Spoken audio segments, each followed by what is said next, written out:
Labdien! Vēlreiz labdien visi klātesošie! Labdien Delfi un Talkas Facebook skatītāji, kas skatās mūsu tiešraidē.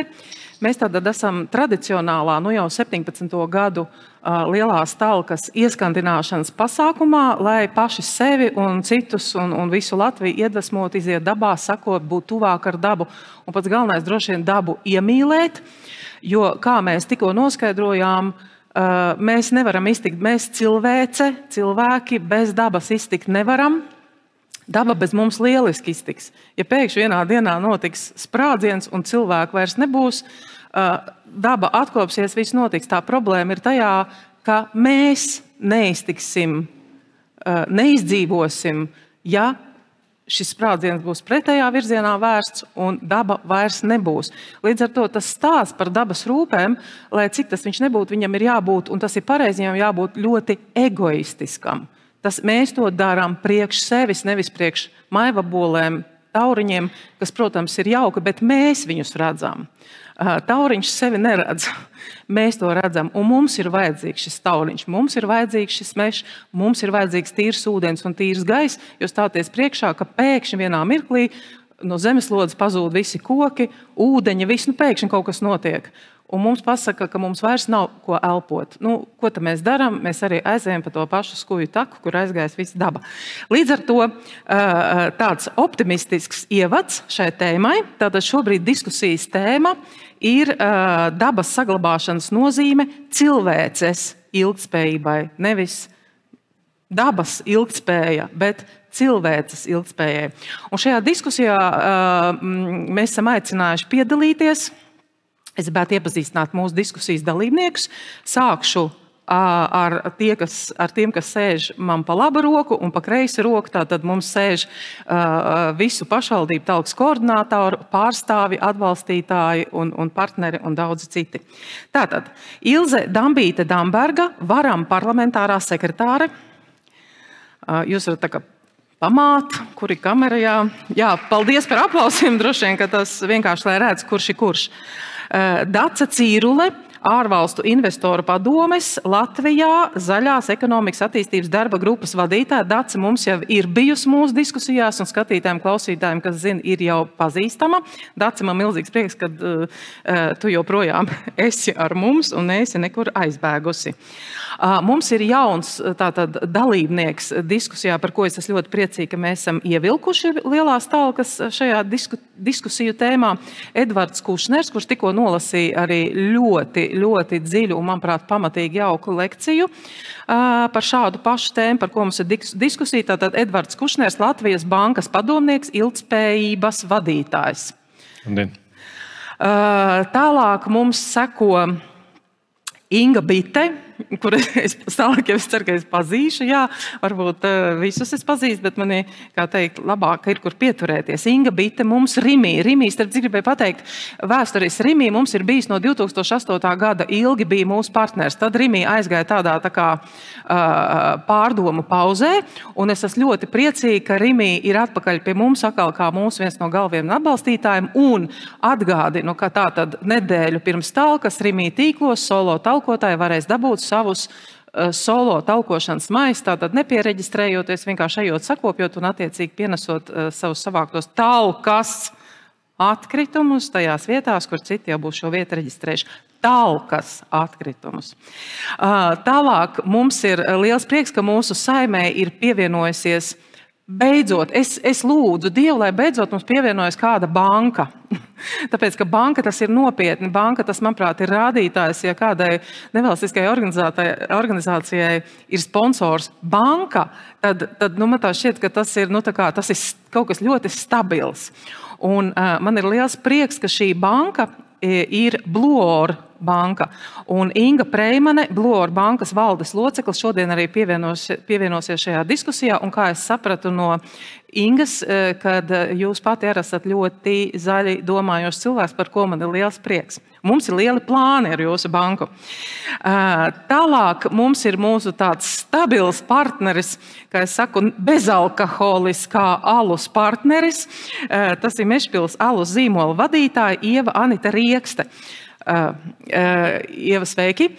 Jūs esat arī ļoti mums ilgstoši klāt, un es kā jaunumu gribētu pateikt, ka tie, kas nu šeit ir klātienē, tie, kas skatās neko darīt, meklēt kaut kur citur, mums šogad ir uzražots, tātad Rīgas Mežpils alas ir uzražojis bezalkoholisko, ko man visi, lai saka, lai noteikti pasaka, bezalkoholisko Talkas alu.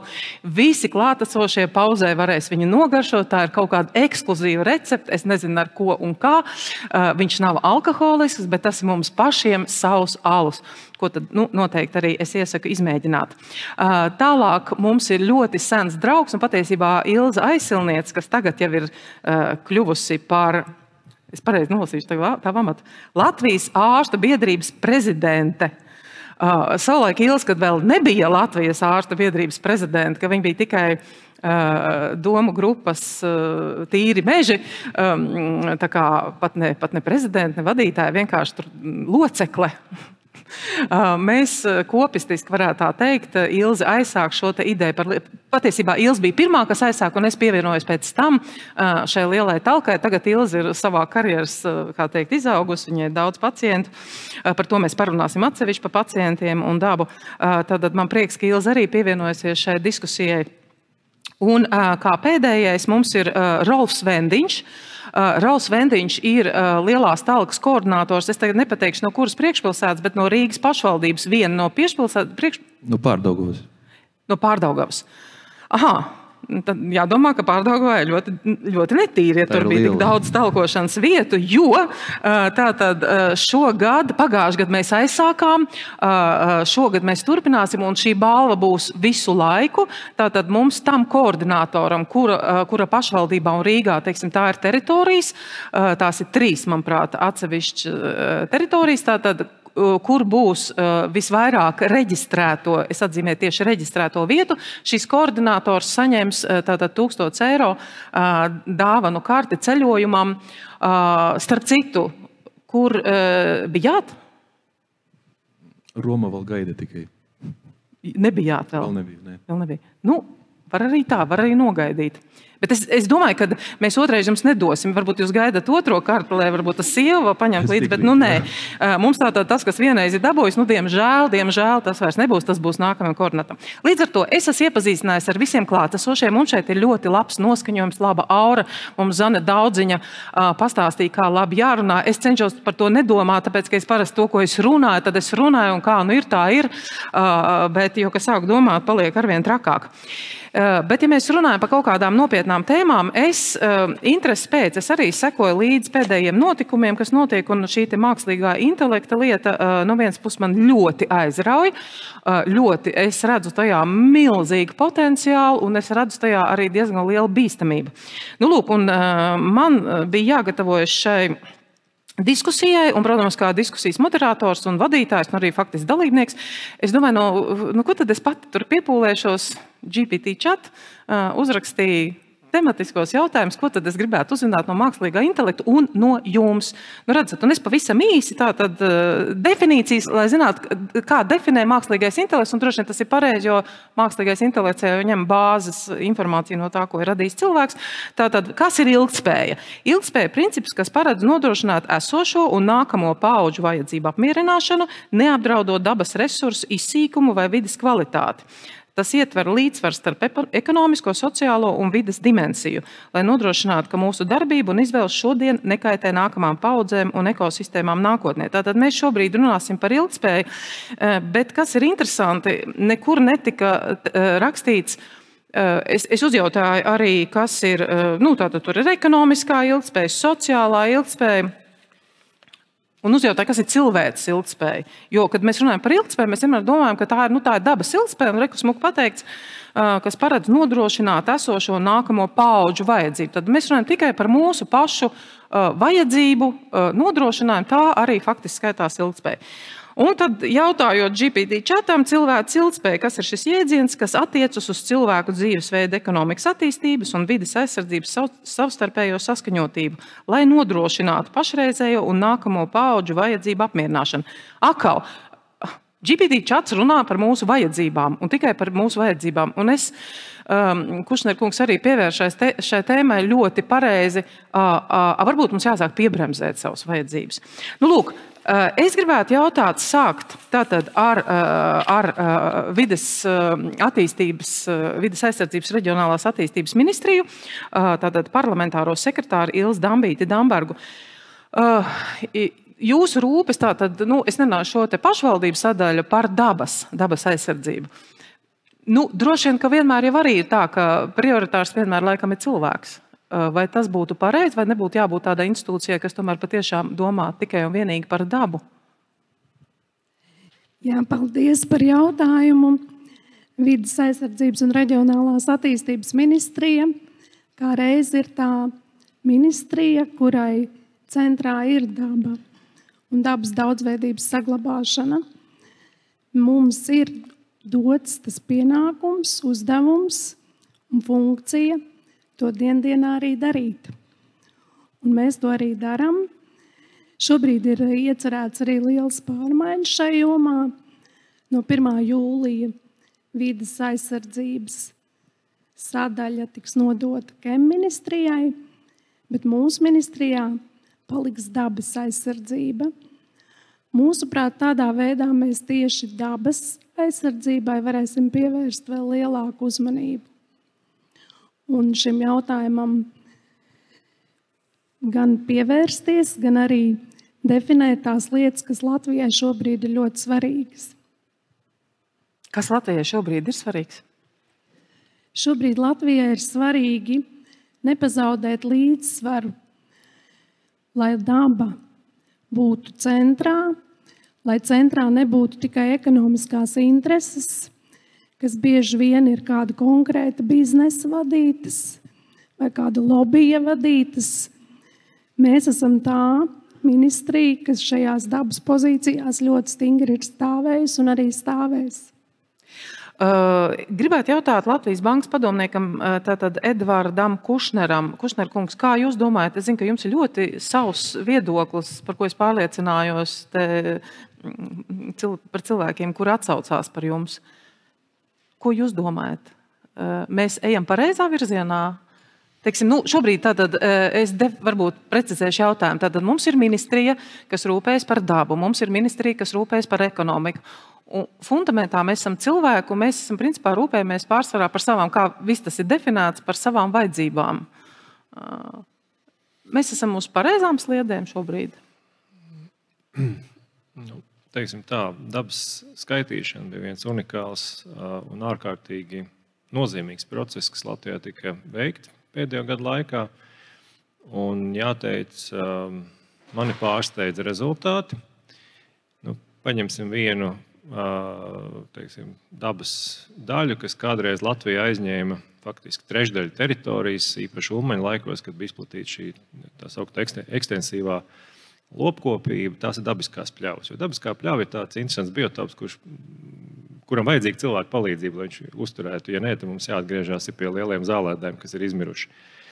Un dabiskās pļavas augstvērtīgs biotops Latvijā ir atlicis 30 hektāri. 30 hektāru visā valstī augstvērtīgs, augstākās kvalitātes biotops ir 30 hektāri. Tā ir vienkārši kvalitatīva, dabiska, ziedoša pļava. Ar citiem biotopiem ir kā kurā gadījumā, bet es teikšu, tā bilde ir pietiekami bēdīga.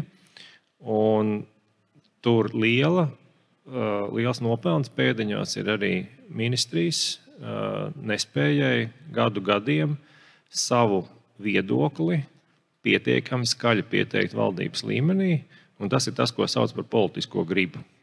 Tas nav ierēdniecības profesionālitātes jautājums, ļoti profesionāls cilvēks strādā ministrijā, bet mēs nekādīgi netiekam uz priekšu. Un ieskaitot arī ministru prezidenta līmeni, kur tas ir tas politiskais līmenis, kurš pasaka, pietiek strīdēties, pietiek ņemties, jāpieņem lēmums. Citos gadījumos tas notiek, dabas aizsardzībā tas nenotiek.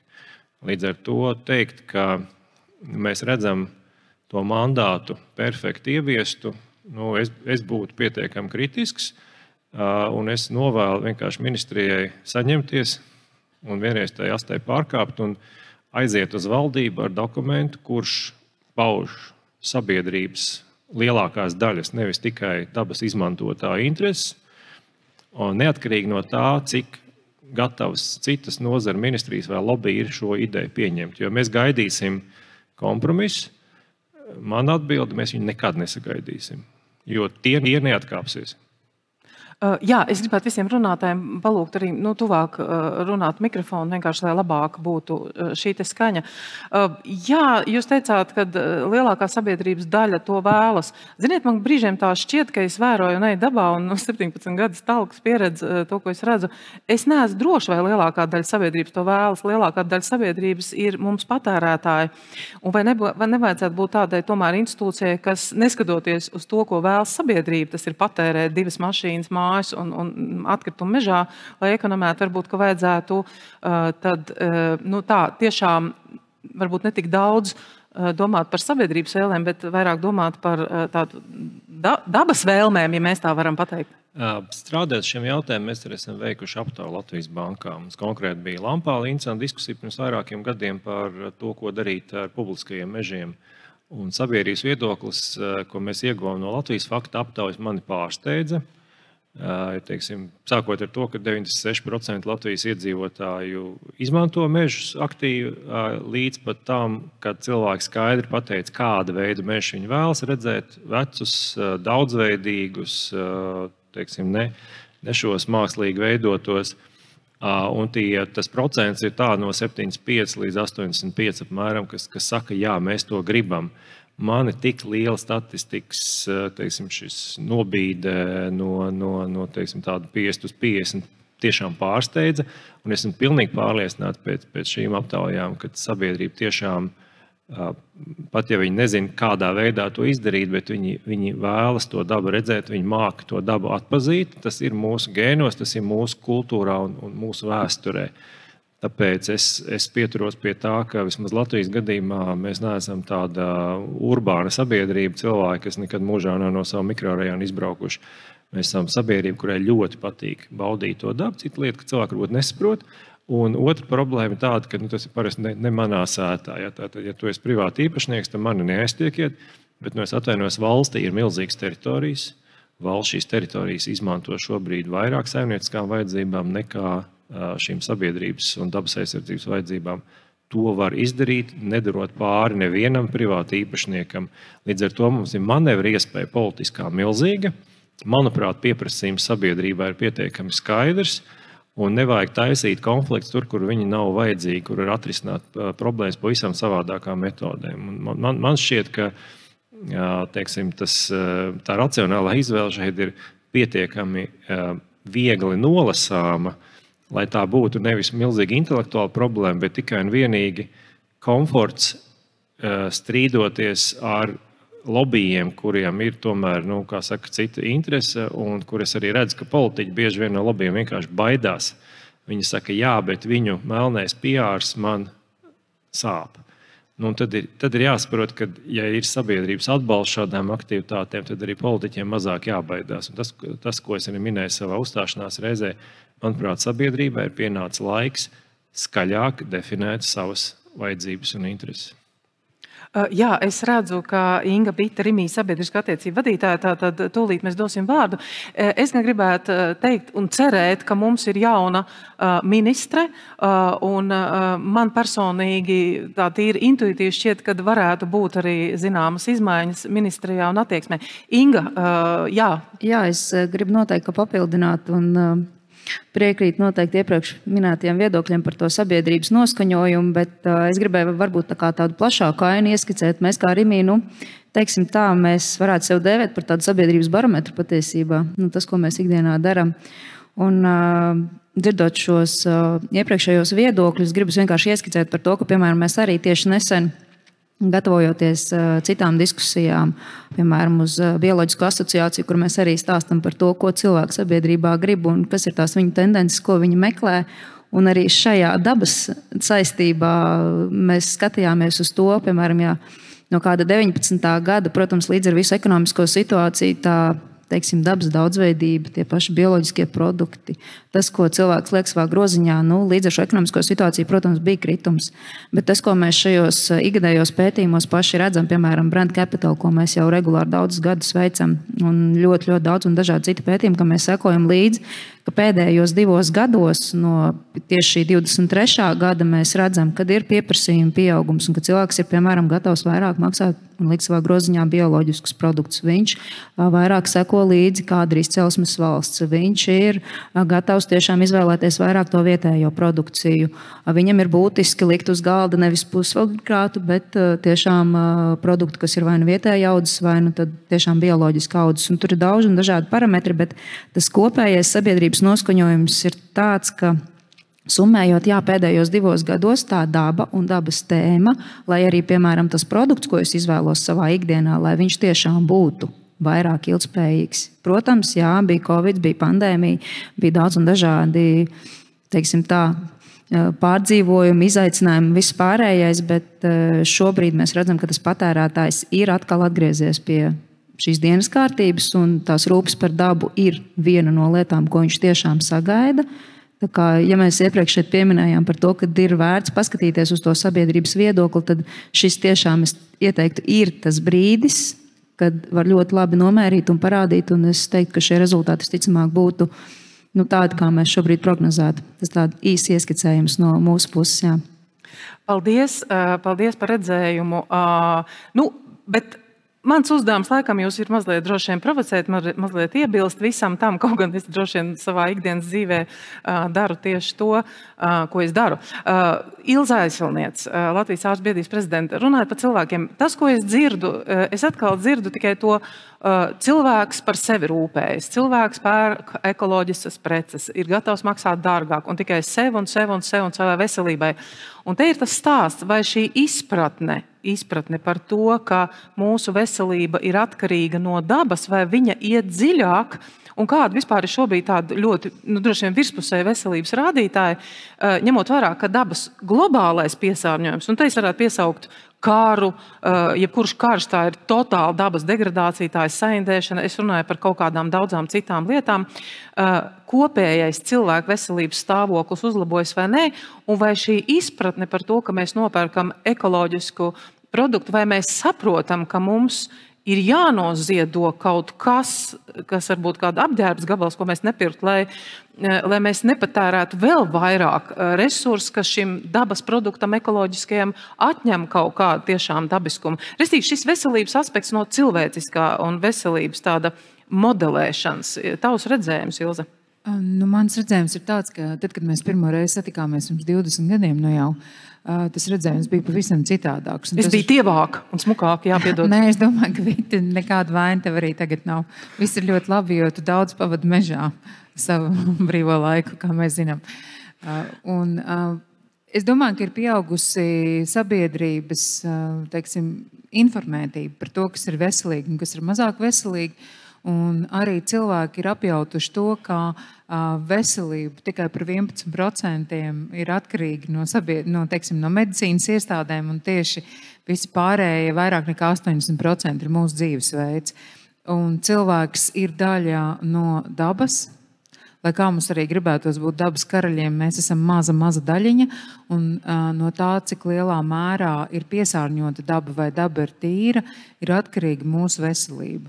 Un kā mēs zinām, tad tas, kas nonāk šies piesārņojums dabā, atstāja tur ļoti nopietnas pēdas un īpaši plastmasa, no kuras izdalās tā saucamās endokrīnās jaucējvielas. Un tad augsne ir pilna ar jaucējvielām, ūdens pilns ar pesticīdiem un arī endokrīnām jaucējvielām, kā rezultātā pieauga onkoloģisko saslimšanu skaits pasaulē, īpaši bērniem un pusauģiem. Es par to esmu daudz runājis, visiem varbūt apnikus, es atvainojos, bet es vēlreiz izmantoju šo te iespēju atgādināt, ka jebkurš nomests kaut kāds plastmasas gabals vai vēl trakāk riepa, tā būtībā tas ir milzīgs kaitējums mums pašiem, bet nākamajām paudzēm noteikti.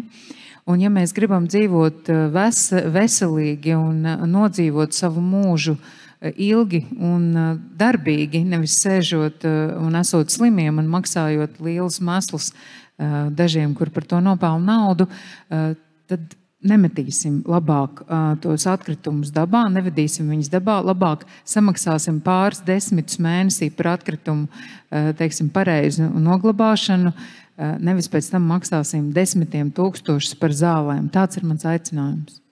Paldies, Ilze. Tu tiešām no gadu uz gadu jau 20 garumā runā par šo. Daļa droši vien sabiedrības sadzird, un tomēr man jāsaka, rādītāji ir, ka mūsu aknas, mūsu asins, absolūti visi mēs jau esam plasmasā, jau tur peld. Jautājums, kā tas ietekmēs, nezinu, neesmu ārstis. Endokrīnās jaucējvielas tās ir. Un šīs plasmasas daļiņas mūsu ķermenī ir ļoti kaitīgas. Tāpēc jau arī, teiksim, tas bija mans pamudinājums sākt par to runāt pirms daudziem gadiem, ka jau toreiz bija pierādījumi, ka šīs mikrodaļiņas un visas ķīmiskās vielas viņas ietekmē ne tikai mūsu pašus, bet arī mūsu genomu un to, ko mēs nododam nākamajām paudzēm saviem bērniem. Es domāju, ka noteikti mūsu smadzenes un saprāts un tāda izpratne par lietu kopumu, kur vispār mēs atrodamies, arī droši vien šī plasmas ietekmē, un man tā šķiet, ka ne tajā labvēlīgākajā virzienā šobrīd. Bet es tomēr ilgi strādājot ar atkritumiem, tomēr secinu, ka man patīk pētīt dziļāk, ka mēs bieži vien esam cilvēki ļoti liekulīgi, un es arī esmu cilvēks, un es arī brīžiem esmu ļoti liekulīgi, jo, teiksim, es kultivēju pati priekš sevis, es esmu zaļa un tāda, bet tad, kad man jāizdara izvēle iet veikalā pirkt vai nepirkt, man gribas nopirkt to kažoku, to mēteli, to kurpi un aiziet kaut ko izdarīt, un es zinu, ka tas nodara kaitējumu sabiedrībai, bet šis te ekonomiskā labsajūtas sajūta, un sevišķi, ja tev ir kaut kāda lieka līdzekļi, ko tas dod labsajūtu, bet es saprotu, ka tas ir kaitējums. Mēs runājam nevis par ēdienu šobrīd, ja mēs runājam par globālo, par ķēdes sistēmu, ka mēs pērkam katru 5. gadu jaunas mašīnas, ka mēs pērkam apģērbs, ka mēs pērkam to, un cilvēki, manuprāt, tā kā uzskata, ka tas ir ok, jo tas mums ir piesolīts no kaut kādiem, seniem laikiem, kad ir šī jābūt tā mūsu labsajūtai. Un tad, ja man būs nauda, es nopirku šo ekoloģisko produktu. Bet tas tā nestrādā. Mēs visa šī sistēma, šī planēta darbojas kā viens vesels organisms, un tā tas nestrādā. Lai tipa Indija tur kaut ko mazāk izdara. Ja? Mēs visi esam viens vesels. Un man tēt jautājums būtu droši vien pa tēmu, pa šo ekonomisko situāciju, varbūt tiešām ar varu jāierobežo cilvēkus iepirkties. Un ko par to saka man Bluor bankas valdes locekle, tātad banka, kas tur līdzekļus, tātad banka tur līdzekļus. Teiksim, tāds arī redzējums droši vien. Un Inga, jūs personīgi esat zaļi domājuši cilvēks. Vai tā nav tā pretruna vēlme dzīvot labi, un mums ir tagad tiesības, un mēs esam piedzimuši ar to, ka tev jādzīvo labi, situēti, un tu esi sabiedrībā nozīmīgs, ja tu esi bagāts un tā tālāk. Iepš arī mēs no tā visa atsakamies un dzīvojam tiešām piekopam ļoti pieticīgu dzīvesveidu, kas starp citu būtu jādara, bet neviens uz to nav gatavs. Un tad kā veidot šo kompromisu starp tiešām dabu, rūpēm par dabu un rūpēm par sevi? Paldies par šo iespēju šodien šeit arī piedalīties. Un, mans personīgais viedoklis ir, kad ir cilvēks tomēr primāri arī viņa vajadzības. Un ja tev šodien šī jaka ir vajadzīga, tas arī kaut kādā mērā padarīs to, ka tu jutīsies labāk. Un varbūt arī veselīgi būs ietekmēta, un tu iesi savos darbos un labajos darbos, tā skaitā talkās ar veselu ķermeni, veselu garu. Protams, šeit runa arī par to, vai mums vajag pirkt daudz un cik daudz, un vai man vajag to 5. džemperu un tam līdzīgi. Es tiešām aicinātu par to pārdomāt katru. Bet šeit es labprāt arī parunāt par to, ko banka dara, jo ekosistēma, biznesa sistēma ir šīs finanses. Un mēs kā banka arī atbalstam šos savus klientus un skatāmies, ko viņi dara attiecīgi, vai viņi kaitējumu nodara vidē, vai viņi par to vispār domā. Šobrīd ir tā, ka visas bankas ir arī tā kā piespiestas nedaudz par to domāt, jo to prasa arī Eiropas regulējums. Es par to tikai priecājos, jo es pati arī tiešām arī esmu iegādājusies mašīnu, kur varbūt nerada šos izmešus, bet mums arī ir akcionāri, kur saka, ejam, mūsu portfelī ir jābūt šādiem kredītiem, mums jābūt ir atbalstošiem saviem klientiem, kuri vēlas darīt labu, vēlas darīt arī šo zaļos projektus, un mēs esam uzstādījuši tādus mērķus. Es teiktu, tā ir liela atbildība katram arī. Nu jā, mēs tātad faktiski ejam šī te zaļā kursa, droši vien mēs runājam šobrīd par zaļo kursu, Tieši tā. Jā, virzienā. Protams, te ir daudz diskusiju, vai šobrīd kara apstākļos zaļais kurs, un mēs esam nosacīta kara apstākļos, vismaz gatavojamies, un, kā es teicu, šogad būs jaunas talkas, pagrab tīrīšanas talkas ar domu, ja nu kas, tātad, lai pagrab būtu brīvi un pieejami. Mēs visu laikam dzīvojam tādā fona situācijā, un jautājums, vai cilvēki šādā kara domu par karu un ka tas varētu notikt. Vispār gribēs rūpēties par dabu? Gribēs. Paldies! Es arī gribētu gribēt. Jā, mūsu gadījumā un arī mēs paši kolēģi un draugi visi runājam, ka jā, tas, kas tur notiek, tas ir šausmīgi un neviens par to vispār nekad nebija varētu paredzēt un tā. Bet mums ir jādzīvo šodien, rītdiena. Man ir arī atbildība pēc saviem jauniešiem, kas aug mājās. Es nesaku, ka viņiem būs tā tīrā nākotne jātaisa. Man šodien, te un tagad ir jārīkojās. Un prieks, ka ir šī talkas ideja, bet jāsāk talkot ir katram arī savā mājā, savā biznesā. Tas būtu, man liekas, ļoti svarīgi. Nu, jāsāk, droši vien pareizi, jāsāk tūlīt un tagad nevajag atstāt nākamām paudzēm. Tātad, mīļie koordinātori, aicinam arī jums. Jūs esat tādi, talka ir tikai platforma. Tas ir tāda, kā es saku, brands. Aiz tā slēpjas milzīga vēlme izdarīt kaut ko labu un atstāt Latviju tīrāku, zaļāku, un jūs esat šīs te zaļās domas vēstneši un arī reāli darītāji. Un droši vien talka ir skaists vārds. Mēs esam, viņi pacēluši tādu senlatvisks vārds, kur nāca kopā un palīdzēja viens otram un sev. Mums ir jāpalīdz šai zemē palikt tīrai, zaļai, bet, kas vēl svarīgāk, mums kā cilvēkiem šeit jāpaliek veseliem.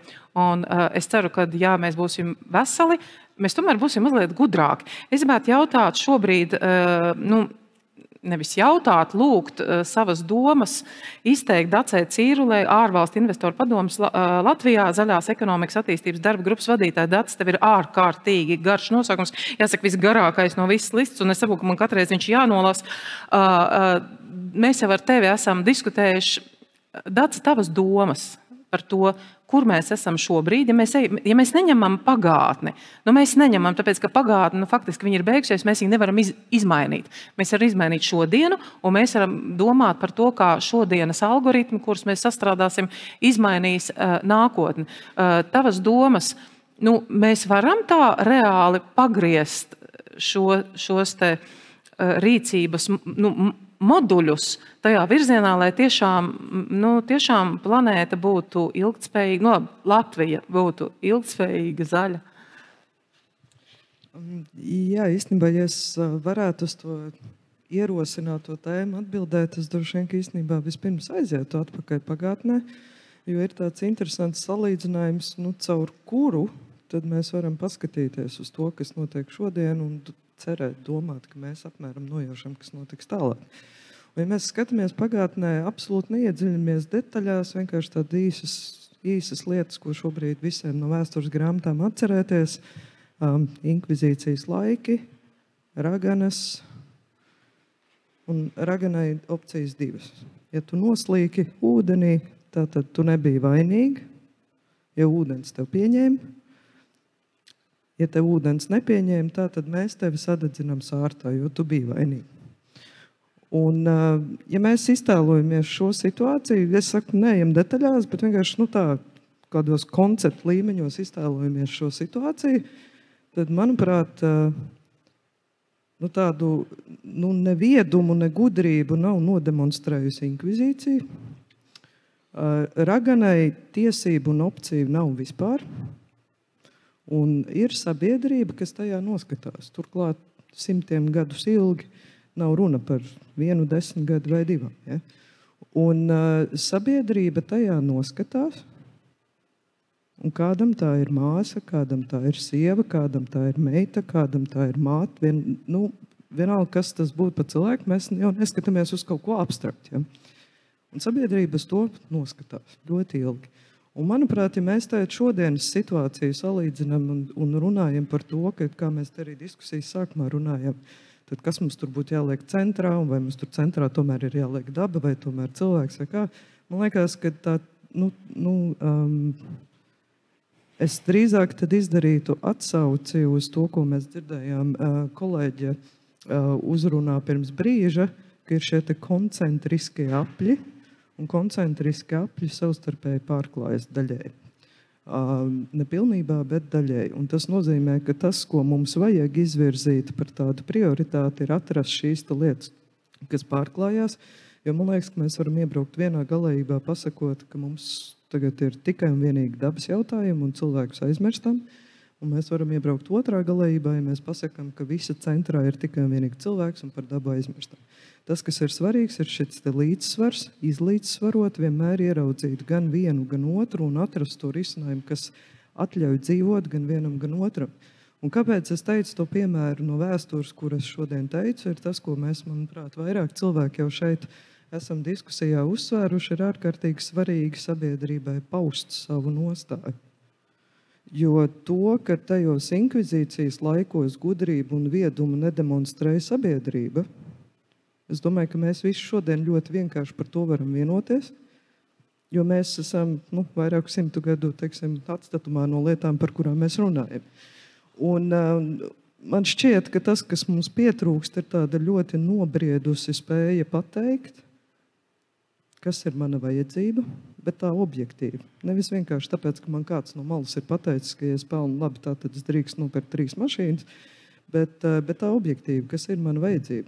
Vai man vispār vajag 3 mašīnas, pat ja es viņas var atļauties. Un otra lieta ir spēja tādā nobriedušā veidā uzņemties atbildību par savu dzīvi, personīgi pašam par savu dzīvi. Spēja nobriedušā veidā uzņemties atbildību par to, ka uz šīs pasaules es neesmu vienīgais cilvēks. Un trešā lieta ir spēja tā ļoti nobrieduši, tā bez histērijām, ja, un bez kaut kādām galējībām, bet tādā ļoti nobriedušā veidā pateikt, ka mēs neesam pasaules eksistences centrs, un mēs noteikti neesam pasaules eksistences iemesls. Un ja mēs neesam ne centrs, ne iemesls, tad kāpēc mēs par tādu uzdodamies? Es kaut kāda tāda kopējā mazvērtības kompleksa, jo tajā brīdī jau tu jūties apdraudēts, ka tu saproti, ka bez tevis jau ir iztikt mūsu diskusijas sākuma punkts. Ja mēs nejustos apdraudēt, tā globāli, ja, visi kopā par to, ka bez mums jau te daba neiztiks, tad jau mēs visu šīs runas te nerunāt. Mēs jūtam, mēs intuitīvi jūtam, ka mūsu loma nav ne centrs, nav pat iemesls. Mūsu loma un mūsu nozīme ir tieši tik neliela, un tā pašā laikā mums vajag to savu sajūtu, to vajadzību, to piederību, to iemeslu dzīvot, mums viņu vajag sajust. Un man liekas, ka šīs lietas tā ļoti dziļi vērtējot, katram pie savas dzīves, katram pie savas ģimenes, pie savas dzimtes, pie sava, ciema, reģiona, pašvaldības, vienalga, kas ir tas, ko jūs tā lokāli spējat uztvert kā savu tādu eksistences, tādu, sasaistes punktu, tad šajā brīdī, ja jūs par to tā ļoti, ļoti dziļi domājat, tad patiesībā jebkura darbība, ko jūs darat, palīdz kaut kam. Palīdz arī man tā skaitā, bet palīdz kaut kam. Spēja tā patiešām altruistiski kaut kam palīdzēt, manuprāt, viņu vislabāk var noraksturot tieši tajā brīdī, ja mēs runājam par palīdzību dabai. Un kāpēc tieši šeit to var noraksturot vislabāk? Tāpēc, ka mēs atkal atgriežamies pie tā, ko mēs runājām un klausījāmies iepriekš uzrunas laikā. Daba jau mums nevar pateikt neko. Daba klusē, bet viņa ir. Lai arī dabā nav klusums, bet no tāda konteksta daba klusē. Un mums ir jāizaudzina sevī spēja palīdzēt kādam, kurš man neatnāks katru dienu un nepaspiedīs roku un nepateiks paldies, un reizi gadā uz valsts svētkiem nekarinās ordeņus pie sirdīm, un nedos goda rakstus, un netaisīs, nezinu, tur Facebookā intervijas vai, es nezinu, vēl tur ko, ja? Mums vienkārši ir jāapzinās, jākopja spēja patiešām altruistiski kādam palīdzēt, tāpēc, ka es par to nesaņemšu uzslavu pretī. Un tas motivators ir tas, ka, ja es kādam altruistiski spēšu palīdzēt, tas motivators ir, ka es šajā brīdī drīkstēšu te palikt, un es šeit drīkstēšu turpināties. Tāpēc tādā kopsumā es teiktu, tā ir tāda ļoti liela pazemība un pieticība, kas būtu jāiemācās pilnīgi katram. Un es ar to es atkal nerunāju tādos konceptos, ka mums būtu jādzīvot tādā pilnīgā, tur nezinu, bada nāvē jāmirst un tad mēs nedrīkstam ne tur ziemā silti saģērbties, ne vasarā tur atļauties saules brilles uzlikt, ne par to ir stāsts. Ja? Stāsts ir par to, ka es to, kas man ir, uztveru ar ļoti lielu vienlaicīgi, ļoti lielu pazemību un ļoti lielu pieticību un pateicību. Un ja es kā cilvēks spēju sev šādā pozīcijā nolikt gan ģimenes ietvaros, gan savas personīgās dzīves ietvaros, gan savas uzņēmēju darbības ietvaros, gan sava darba ietvaros, ja es, piemēram, strādāju publiskā pārvaldē, ja es spēju dzīvot savu dzīvi visās savās lomās, kas man ir no šīs pozīcijas, tad jau tā daba, caur to klusumu mums to paldies pateiks, ka mēs šeit drīkstam turpināt būt. Jāsaka, te es gandrīz vai iekšēji gribu aplaudēt. Jā, droši vien tā ar lepnu pacelt galvu, bet ar lielu pateicību par visu, kas mums tiek dots un dod mums, protams, daba. Ilze ceļ roku. Ilze, tu gribi oponēt? Nē, es negribu oponēt. Es gribu teikt, ka Vita ir kļuvusi pieticīga. Viņa neizstāstīja to, ka Lielā Talka ir atbalstījusi dabas direktīvas virzību Eiropā. Un šī direktīva paredz to, ka arī dabai ir tiesības. Un tā faktiski ir jauna pieeja likumdošanai un daudziem organizatoriskiem procesiem Eiropas Savienības valstīs. Tā kā par to jāsaka arī paldies Lielajai Talkai. Jā, droši vien Talka tā neesmu es, un te droši vien tas ir visiem jums klātesošiem, kas sēž. Tā ir Talka visiem, kas talko, visi, kas domā līdzīgi, kas vēl pieslēgsies un kas domās. Un man ļoti patīk dat šī te pieticība, pateicība, bet droši vien ir lepni pacelt galvu, nevis četrāpus un nevis tā mazohistiski, bet tiešām saprotot, kā teikt, vertikāli, kur mēs esam, kas mēs esam un kāpēc mēs esam. Es gribētu Mežpils salus pārstāvēt. Tā, tu viņas pateikšu pareizo Ieva tavu nosaukumu. Mežpils salus zīmola vadītājai Ieva Anita Rieksta. Ieva, jūs kā alus ražotāji, teorētiski, vispār kāpēc jūs atbalstat Talku? Es domāju, ka mūsdienās jau nav vairs jautājums, kāpēc mēs vispār domājam par ilgtspēju, bet kā mēs to darām. Un tad šis ir viens no mūsu veidiem, kā mēs domājam par ilgtspēju. Tas ir Talkas atbalsts. Labi, tas bija tāds mazliet provokatīvs jautājums, lai kā teiktu pasmaidīt. Tas ir skaidrs, jūs esat mums ilgi partneri un par šo speciālo Talkas salu milzīgs paldies. Man viņš ļoti patīk, es viņu noteikti pagaršošu. Jūs kā uzņēmums strādājat arī ar ilgtspējību. Kādas ir šīs sajūtas vispār?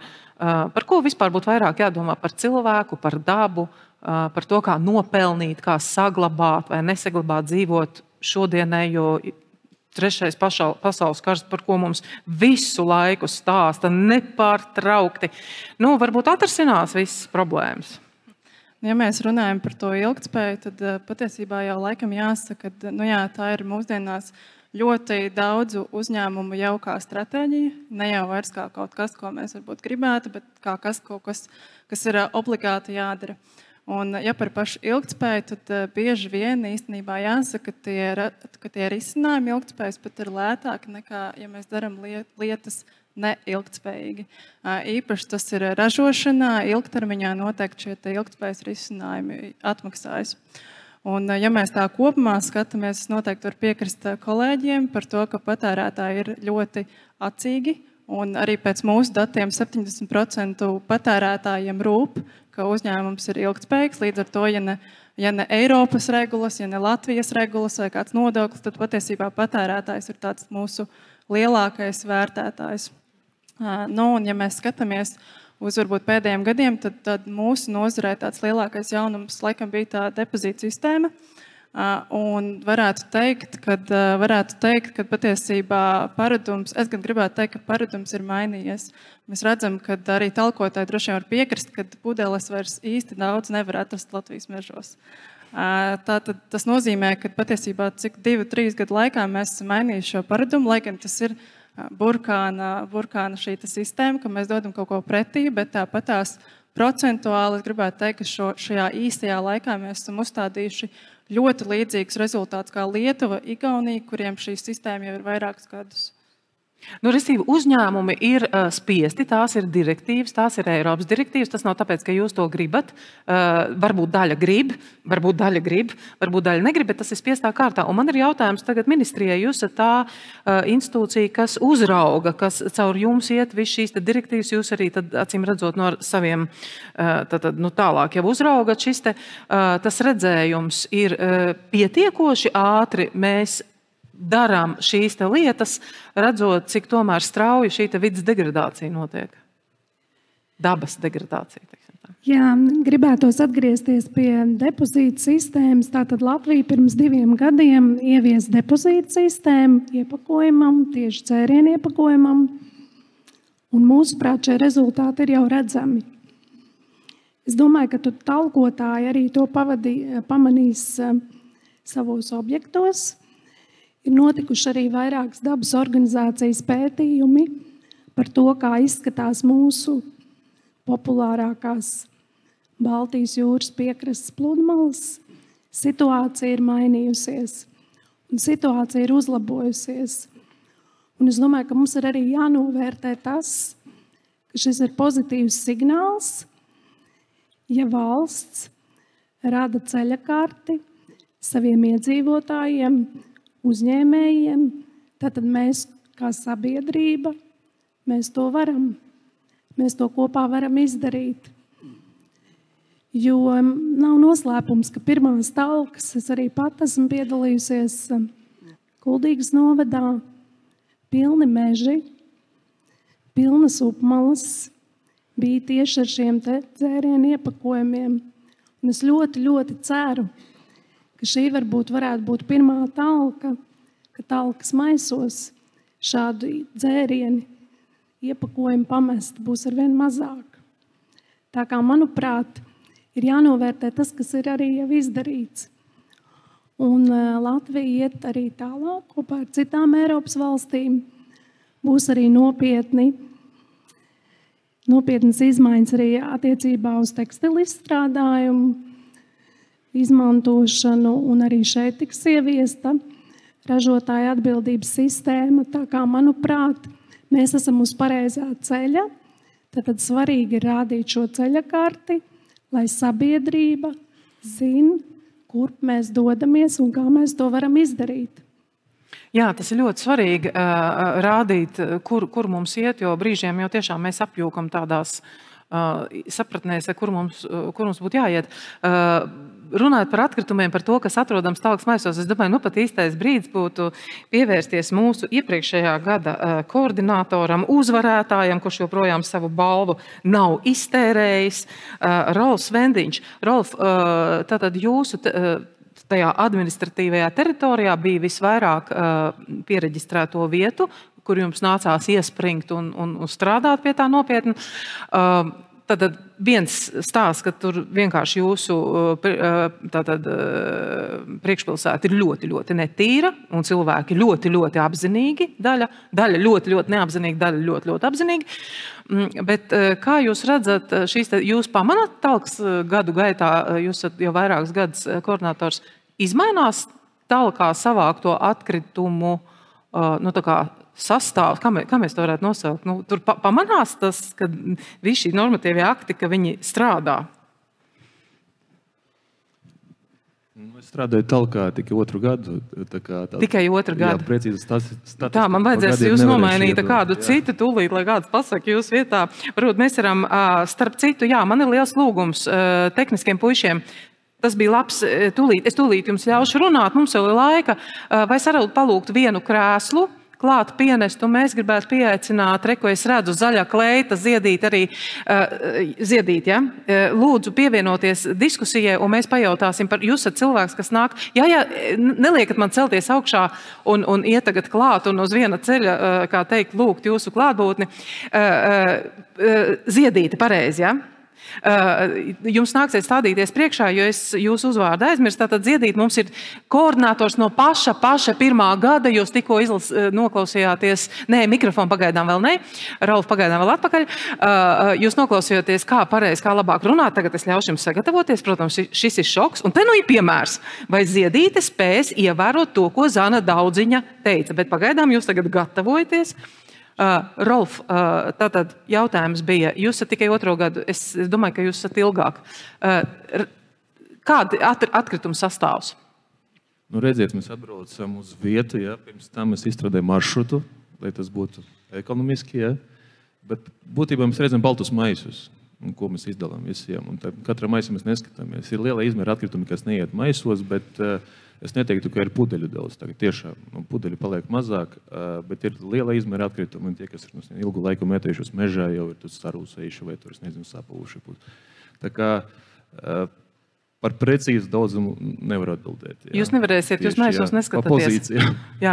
Man gan jāsāk, mēs šo balvu iedodam par reģistrētām vietām. Tas mazliet provocē, jo netīrāks, jo lielāk uz balvu. Ziedīt, es gribētu lūgt jūs, tātad mums ir 2 talkas koordinātori. Viens pavisam, es atvainojos par zaļš gurķis, tātad 2 gadi tas nav nekas. Un mums ir viens kārtīgs cilvēks, kas no 1. gada, varbūt es varētu palūgt jūs stādīties priekšā. Un kā jūs redzat, kā talkas koordinators no 2008. gada, ir izmaiņas, ir uzlabojumi, visi šīs direktīvas, visi šie centieni, visi tās normatīvi akti, viņi iespaido, mēs redzam dabā kaut kādus uzlabojumus, ja viss kā bija, tā arī ir. Tikai lūdzu godīgi atbildi. Labdien, mani sauc Ziedīte un uzvārds man ir Lapiņa. Tātad Ziedīte Lapiņa, lūdzu mikrofonu tuvāk, jā, un tā, jā. Un tiešām talkas koordinators es esmu no pašas pirmās talkas. Manuprāt, tas bija 2007. gada rudens, pat pirmā talka. 2008. gada rudens. 8. Jā, tas bija, valstī bija 90 gadu jubilē, tā bija dāvana valstī. Jā. Un kopš tā laika ir izmaiņas jūtamas visā šajā kustībā. Ja sākumā tiešām akcents bija uz vēsturisku piesārņojumu un daudz atkritumu vākšanas, tad šobrīd jau akcents būtu uz labiekārtojumu, uz kopienām, uz domu biedru grupām, kas varētu izdarīt kaut ko labu, lai uzlabotu ne tikai dabas vidi, bet arī savu dzīves vidi. Un tas tā ir tā milzīgā atšķirība. Kristīna, jūs redzat, no kuras pašvaldības jūs esat? No Mārupes. No Mārupes, tātad Mārupe. Aha. Mārupe, jā, principā tāds pēc manas informācijas diezgan piesārņots, tomēr daudz apdzīvots, jeb ir uzlabojumi. Sākotnēji Mārupe bija gana, es zinu. Šobrīd ir tā, ka šobrīd jau mēs esam apvienot un lielākā teritorijā pēc reformas, tad daļa, kas ir vecais vēsturiskais Mārupes novads, talkā piedalās no pašas pirmās dienas, un cilvēki ir jau to apzinājuši un ir organizētas talkas arī kopistiskas un tā. Tad otra puse, kas ir Babīts un Salas pagastī, tur šīs tradīcijas nav tik dziļas, un ir vairāk šīs te dabas vides, visi Lielupas krasti, Babīts ezera krasti.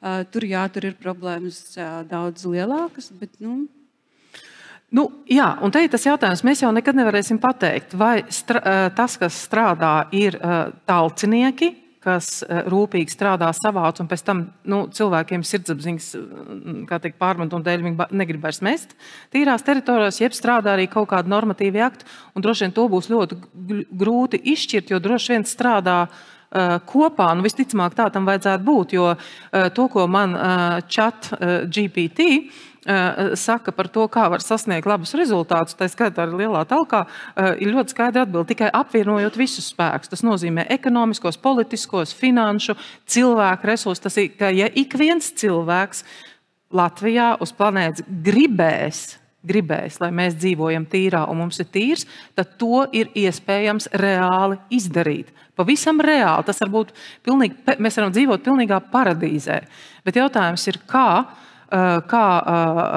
piespiest cilvēkus gribēt, sagribēt, pa īstam sagribēt. Es runāju par to, ko mēs sociālos tīklos kaut ko tur bildējam un taisam un rādamies un demonstrējamies un aizējam mājās. Un turpat ekonomiski apsvērumu dēļ dedzinām pēc pudeles, tāpēc, ka mums nav naudas. Mums ir žēl naudas, ko viņas izvest, jo ne visi iet tajā depozīta sistēmā. Vai kādam no klātesošiem šobrīd es jautāšu, vai ir šī ideja, priekšlikums vai redzējums, kā panākt, ka visi cilvēki sagrib, pa īstam sagrib dzīvot tīrā, skaistā vidē, kas nozīmē droši vien no kaut kā, es tad parunāšu, kamēr kāds sagribēs no jums runāt, tas nozīmē atteikties no kaut kāda komforta, no kaut kā atteikties, tātad Ilze pirmā, Kušnera kungs pēc tam, tātad mums šobrīd jau Ilze pirmā pacēla roku, tātad kā panākt? Nu, es domāju, ka manuprāt, tas ceļš ir caur izglītošanu. Par to, ka cilvēks saprot, kāpēc viņam to vajag. Jo tad, ja cilvēks saprot, kāpēc viņam to vajag, viņš ir motivēts kaut ko mainīt. Tā ir viena lieta, un otra lieta ir, par ko jau arī runājam Dats, ka vai mēs domājam tikai no tāda, ka mēs prieku varam gūt tikai caur baudu un tādu hedonismu, vai mēs prieku lielāku dzīvē gūstam sevi īstenojot kā personībām. Un arī tas ir jautājums par izglītošanu. Tā kā es domāju, ka ļoti, ļoti svarīgi ir sākt izglītot pavisam mazus bērnus par izpratni, kā labāk dzīvot. Edvard? Es tā atbildi daļai saistīta arī ar to stāstu par altruismu. Man pašam ļoti tuvu sirdī ir teiksim, tā ētiskā motivācija lietas darīt, bet man šķiet, ka altruisma laiks ilgspējības jautājumos ir beidzies. Beidzies viena iemesla dēļ, mēs esam ienākuši jau šobrīd zaudējumu kontrolas stadijā. Lietas ir aizgājuši pārāk tālu, un ja tas būtu tikai par altruismu, mēs visdrīzāk šeit nesēdētu, jo ne finanšu institūcijas, ne centrālās bankas ar to vēl nenodarbotos. Tas, kāpēc šobrīd ir apvienojuši spēkus pasaules līmenī centrālās bankas, kādēļ par to runā lielais biznes, ir tādēļ, ka mums ir nopietnas problēmas jau, kuras jūt šobrīd dēļ neilgtspējīgas saimniekošanas. Latvijas bankas ilgtspējības stratēģija ierakstīts, ka mēs runājam par makroekonomisku risku. Makroekonomisku risku tam, kas notiek. Tas ir arī risks biznesām, tas ir risks mums veselībai. Mēs šobrīd maksājam par piesārņojumu ar savu veselību, kā Aizsilnieces kundze norādīja. Mēs maksājam jau zaudējumu veidā, kaut vai, teiksim, Dobeles gadījums ir kā viens tāds neliels piemērs, vienkārši kā rodās zaudējumi, un mēs vienkārši tērējam naudu, lai atjaunot to, kas ir bijis, nevis lai iet uz priekšu. Un, piemēram, no finanšu pasaules, kurā mēs strādājam ikdienā, tur ir divas izvēles. Vai nu izdevumi un ļoti lieli izdevumi, lai pārslēgtos uz ilgtspējīgu saimniekošanu pasaulē šobrīd, vai zaudējumi pieaugoši un pēc tam vēl lielāki izdevumi, lai to visu savākt apakaļ, ja vien negribās palaist to pašplūsmā un noskatīties, kā sabrūk, teiksim, pasaules ekonomiskā sistēma. Jo, pieņemsim, ir dažādi aprēķini, bet tāds pats, teiksim, pietiekami merkantīls nopietns kantors kā Swiss Re, šis pārapdrošināšanas uzņēmums, viņi sarēķinājuši, ka 55% no pasaules iekšzemes koprodukta, jo, teiksim, jaunradītās vērtības ir tieši atkarīgi no ekosistēmu pakalpojumiem. Ja? Mēs runājam par milzīgām ekonomiskām sekām jau šobrīd tam, ka mēs esam aizgājuši pa tālu.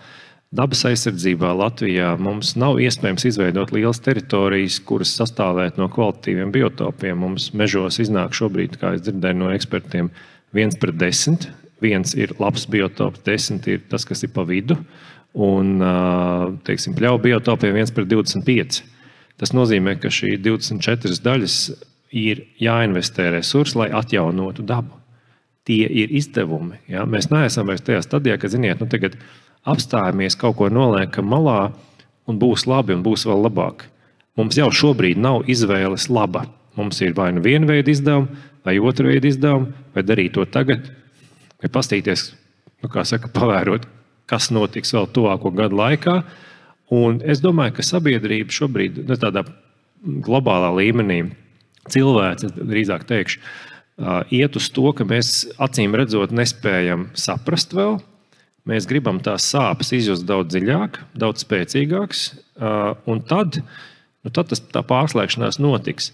Un nekāds altruisms tur vairs nebūs. Tas būs ļoti pragmatisks izvēles, ka mēs vienkārši runājam par vienu vai otru reģionu izdzīvošanu, par to, jo reāli kaut no piesārņojuma cilvēki mirst jau sen, un mirst aizvien vairāk. No klimata arī sāk mirt aizvien vairāk.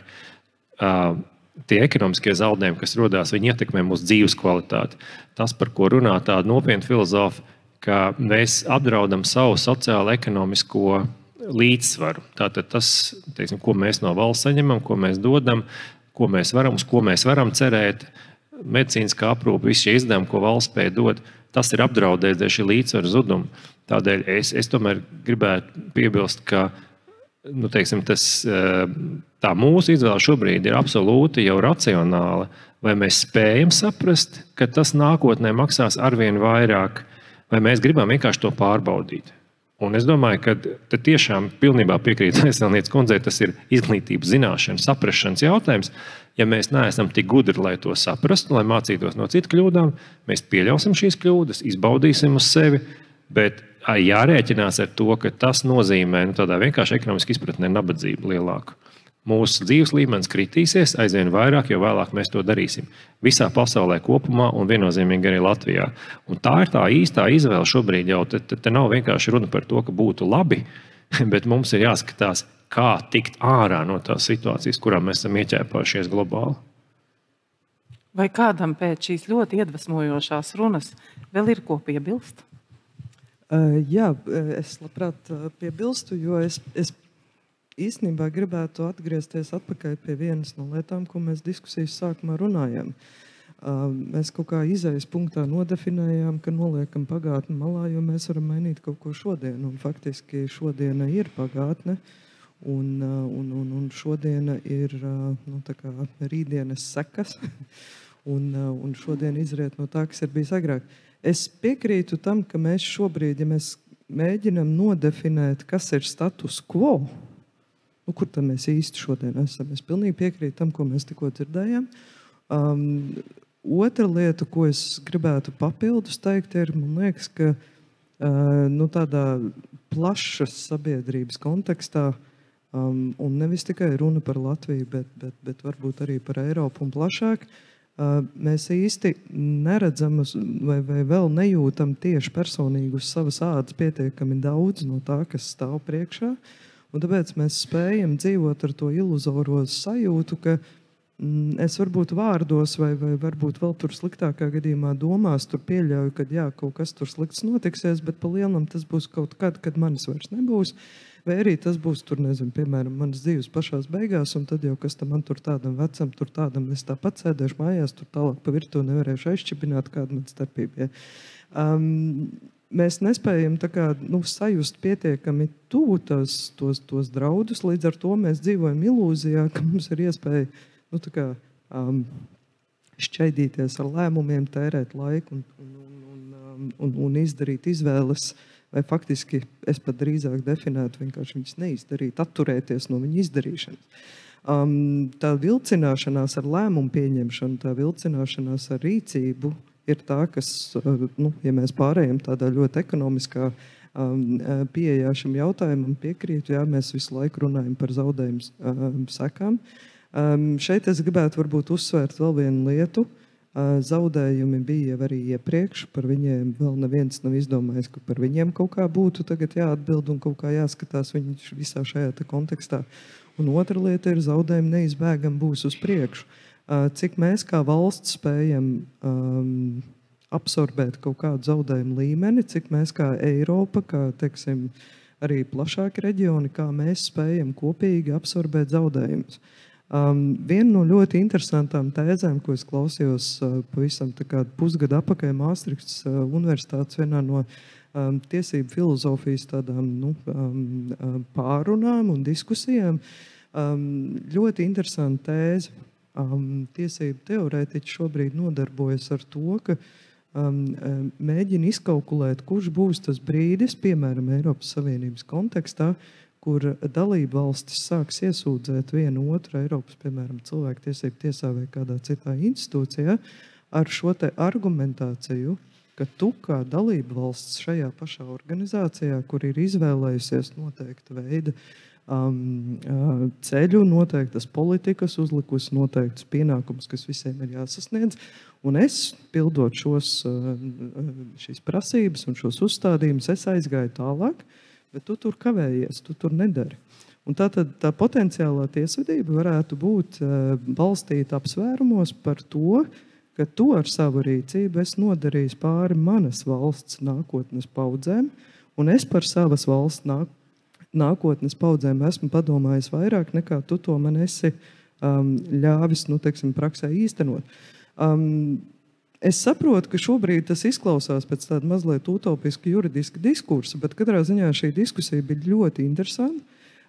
Argumentācija bija ļoti interesanta.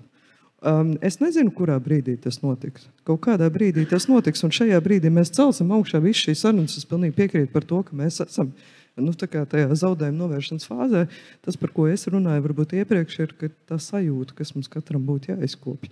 Nevis tik daudz, ka mums ir altruisms tajā ziņā, kad mēs ar altruismu visu varētu atrisināt. Noteikti nē, bet altruisms ir tā sajūtas, iekšējā sajūta, kas ir vajadzīga, lai tu spētu darīt tās lietas, kuras tev ir jādara.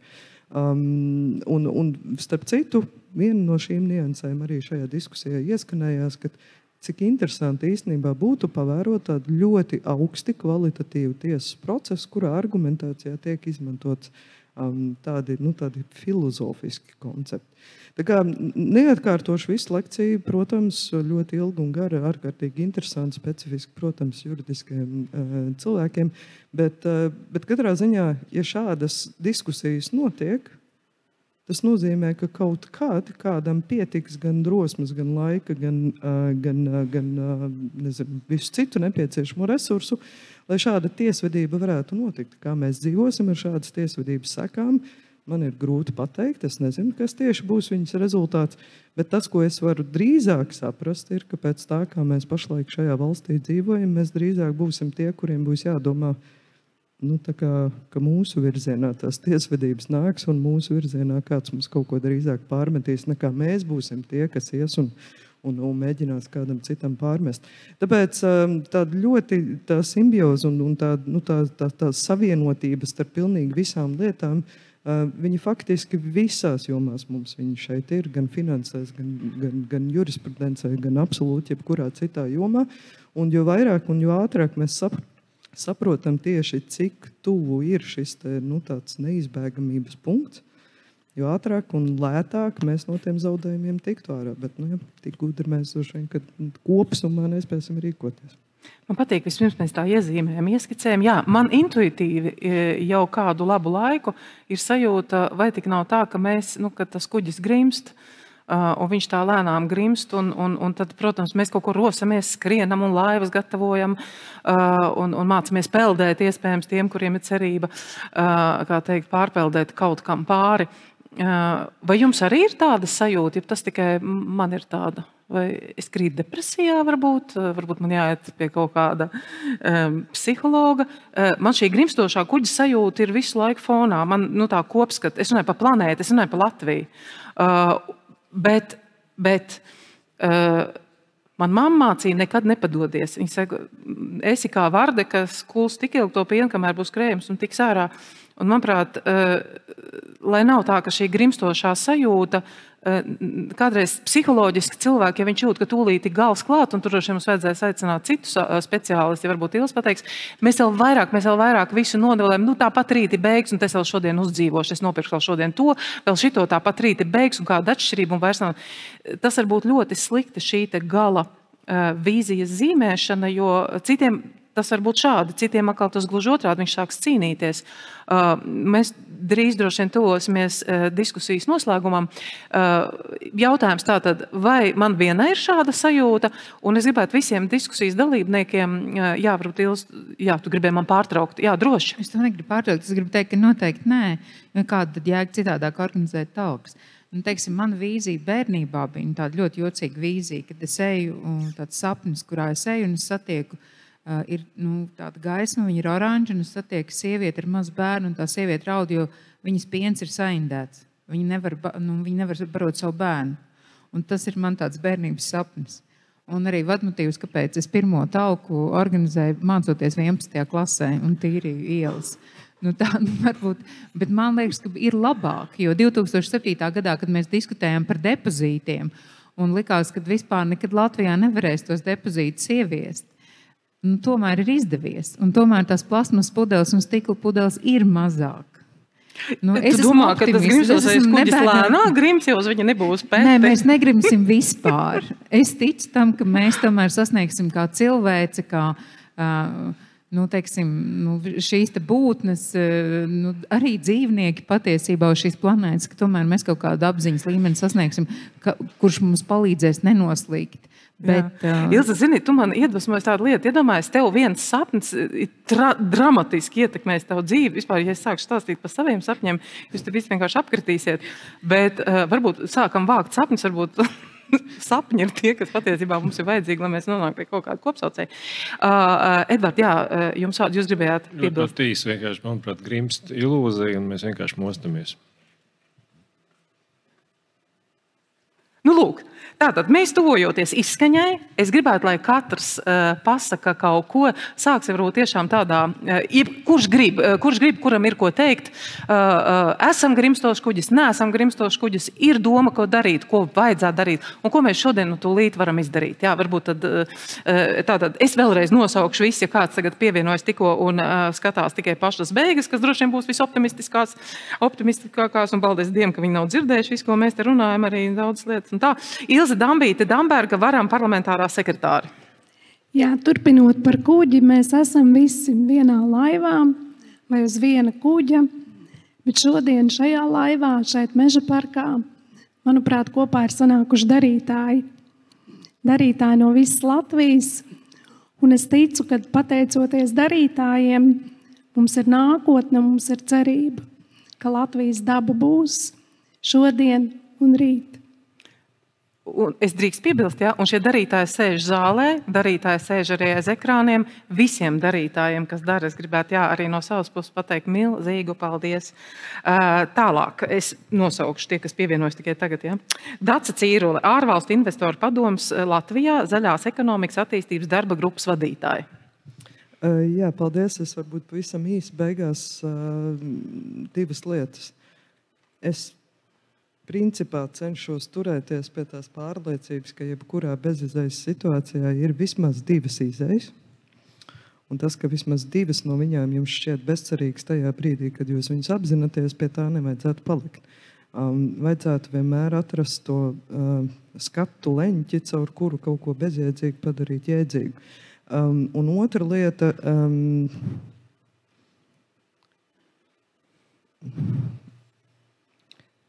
Tā dzīve, ja mēs tā skatāmies uz tādu cilvēka dzīves garumu, viņa galīgi nav gara. Pie tam mēs neviens nezinām tieši, kurā dienā būs tas pārsteiguma moments un hops, dzīve ir beigusies. Bet ja mēs tā kā kopā spētu pastīties uz to, ka ir cilvēce un ir cilvēces dzīves garums, un mēs saprotam, ka šobrīd mēs spējam ietekmēt jautājumu, cik viņš būs garš, tad man liekas, ka tam vajadzētu iedot tādu ārkārtīgi lielu vērtības sajūtu, jo pēkšņi mēs no tiem mazākuma 36%, ko mēs tie iepriekš apsvērām, mēs tādā cilvēces kontekstā ar savu ļoti īso dzīvi spējam patiesībā ārkārtīgi daudz ietekmēt. Un no tāda viedokļa skatoties, mēs esam ārkārtīgi bagāti cilvēki. Ārkārtīgi bagāti. Un tas resurss, kas ir pirms mums bijis, viņš nebūtu jāpadara bezjēdzīgs, un mums būtu jāstās uz priekšu, ko mēs varam palīdzēt nākamajiem. Dzīves ilgums nevienam nav garantēts. Absolūti nevienam. Un tāpēc man būtu tāds aicinājums, varbūt pārstājam tad dzīvot ar uztver, ka mums viņš ir garantēts. Un tikko mēs noņemam nost šo te sajūtu, ka mums ir kaut kas garantēts, Mēs pēkšņi sākam ieraudzīt tās iespējas, kas ir bezizējas situācijā. Man nav garantēts, tātad man kaut kas ir jādara, lai kaut kas būtu. Un man liekas, ka šeit, protams, man nav auditorija jāuzrunā un jāmotivē kaut ko darīt. Šeit ir tie darītāji. Bet tā darīšana ir tas, kas kaut ko dod. Jo nedarīšana ir nenormāli ērta, bet viņa arī neko nedod. Un noņemot nost tos uzslāņojumus, kurus gan patērētāju sabiedrība, gan kaut kāda cita aspekta iedod, noņemot no šos uzslāņojumus, tad atbrīvojas vieta uztvert par dabisku, nevis par obligātu, nevis par piespiestu un tā tālāk, bet uztvert par dabisku to, ka man ir jākustās, man ir jādara, lai kaut kas būtu. Paldies. Edvards Kušners, Latvijas bankas padomnieks, ilgtspējības vadītājs.